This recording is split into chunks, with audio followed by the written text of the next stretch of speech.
It's no secret that it's been hot lately, and of course, very dry in the Midwest.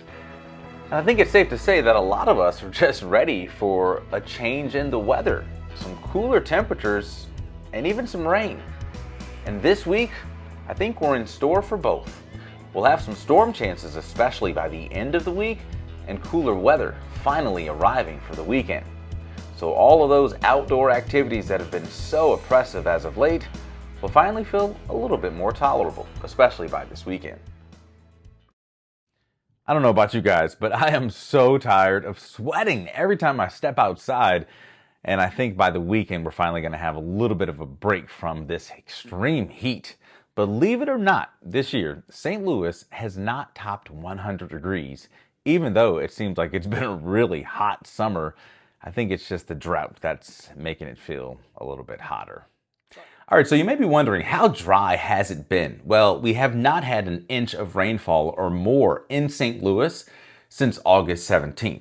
And you look at the stats here, we go through June, July, August, September, all of those months, our rainfall ended below average. But all right, now this is a map from the U.S. Drought Monitor. They put this out every Thursday, and this last Thursday, once they put the update out, it now shows that parts of the bi-state are in a severe drought that's starting to develop. So all across Missouri and Illinois, these dry conditions are starting to lead to stress on agriculture. There's some really interesting features here. First of all, you can see this swirl here. That's the area of low pressure that we're going to be tracking through the week. This is going to produce some severe weather here on Sunday across the plains, all the way through the Dakotas. On Monday, it's going to start to shift east, but this is going to be a slow-moving system. In fact, it's going to drag across the Midwest, probably only a couple hundred miles between now and Friday. And so it's barely going to move. But what that means is multiple opportunities of thunderstorms this week across the plains. The other thing you're going to find is an area of low pressure sitting right off the Carolina coastline. This is going to dump heavy rain across the coast for the next couple of days before it finally ejects off towards the east. But what you'll notice in between both of those systems is a large area of clearing. That's high pressure. And what's going to happen this week, that's going to get stuck. It's going to get locked in place, and that's why the system out west is barely going to move. So this is a look at the 2-meter temperatures above the surface, and it gives you an idea of what the high temperatures are going to be close to. Now in the Midwest, you can see those 90s stretch all the way from northern Missouri, central Illinois, all the way down into Arkansas and Louisiana for Monday. We go into Tuesday, and you see how the heat, well, it's not going anywhere. I mean, we're still right about near 90 degrees or so in those same locations, all the way from Missouri down into Arkansas, Louisiana. Now, the good news, this isn't going to be widespread heat, but it is going to still be the heat that's been in place for a lot of the country all of last week and even through this weekend.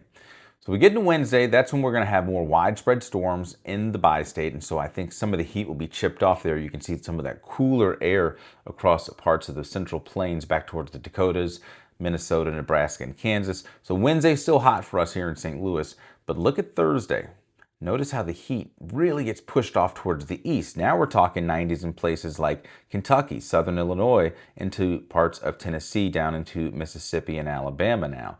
So it's going to start to get shunted off towards the east here as we go towards the end of the week, and even pushed farther south. I mean, look at the 90s by Friday, only in the southeast. And so places like Missouri, Illinois, back towards the central plains, the Dakotas, we're all going to get a break from the heat here as we go towards the end of the week. So this is Friday afternoon, highs in the 70s for parts of the bi-state. Again, that system is going to be a slow mover off of the Rockies into the plains, but that's where we're going to have the heavier rainfall. The blue color you see here, that denotes where we're going to get upwards of 3/4 of an inch. So that's widespread for places in the Great Lakes, back towards the Central Plains, even in the bi-state.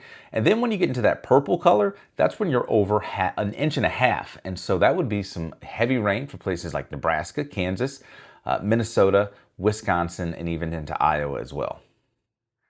All right, so this is the vorticity map, and it shows the amount of energy that's moving vertically through the atmosphere at 500 millibars. And that's in between the surface and the jet stream. And so this shows you a lot of instability in the mid-levels. And what you're going to see here is that bowling ball feature there, right there across the Dakotas on Monday. Notice again, this is a slow mover. We pushed this through Tuesday. It's still in the same spot. But notice you get a little chunk of energy riding off the Rockies that interacts with that area of low pressure. The Fujiwara effect looks like it's going to be in effect here as we go towards the week. And that basically means one area of low pressure getting absorbed by another. But the bottom line is there's energy spinning around this, and that energy is needed for thunderstorm development. And so what you'll see here as we go towards Thursday night into Friday, Saturday even, the circulation, the vorticity moves over us. But at that point, a lot of the thunderstorm action is going to be pushed off towards the east. It doesn't match up. And so because of that, there will be some thunderstorms around, but there's nothing to organize when it comes to rainfall matching with the vorticity. All right, so let's check that rainfall. On Wednesday, Arkansas, the Ozarks, back towards Nebraska, Iowa, Minnesota, and Wisconsin. That's the best chance of storms for you there. On Thursday, those storms will be positioned right over the St. Louis area, even through parts of Illinois and Arkansas. Friday, the system slowly moves off towards the east, but we still could have some storms around the Great Lakes and across parts of the Deep South. All right, I wanted to show you this map because this is going to show a big cool down that's coming towards the end of the month. So what we have in place right now, these are the temperature anomalies, what the difference in the temperature is now compared to the last 24 hours. And it shows a very warm air mass that's pushed up into Canada that has spread into parts of New England and into the Midwest. We're kind of in an omega block here that we've been in for the last week, and that's going to start to fade away. So we put the map into motion here, and what you can see as we go through the week, let's get your days in there, that's Wednesday. The cooler air that's been across the Iceland, Greenland area, that's going to push off to the east. But notice how another one forms towards the 20th. This is the end of the week, this week, across New England. So there's going to be a little cool down for New England as we go towards Saturday and Sunday. And then watch what happens as we go towards the end of the month. Another little bowling ball feature there. Colder air coming in on Tuesday, the 23rd. So we're going all the way past this week into the next one, and you can see how that cold air goes back into New England towards the end of the month. And then look at this towards the very last few days, another area of low pressure with more blues showing cooler air. That's going to start to slide off the Rockies towards the end of the month into the first few days of October. All right. Here's a look at the 7-day forecast for the week ahead, and we may have a brief storm in St. Louis on Monday, but it's only a 30% chance. It's still going to be hot Monday, Tuesday, and Wednesday with 90s in place. And then once we get towards Thursday and Friday, that's when we're going to have a better chance of rain and thunderstorms. Some could be strong, some could produce some very heavy rain in a short amount of time. So just watch out for that. But the ground really is dry, and so we really do need this rain. But again, Thursday, Friday, the best chance of that coming in for the week ahead.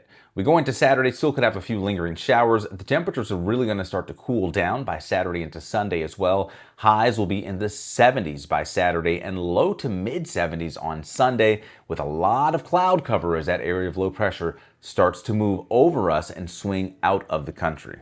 Well, I tell you, now that we're getting deeper into September, it seems as though summer will start to be in the rear view over the next couple of weeks as we usher in October and a cooler air mass across some parts of the country. I can't wait to get the drone out and start to show you some of these beautiful shots of the leaves changing all around town this season.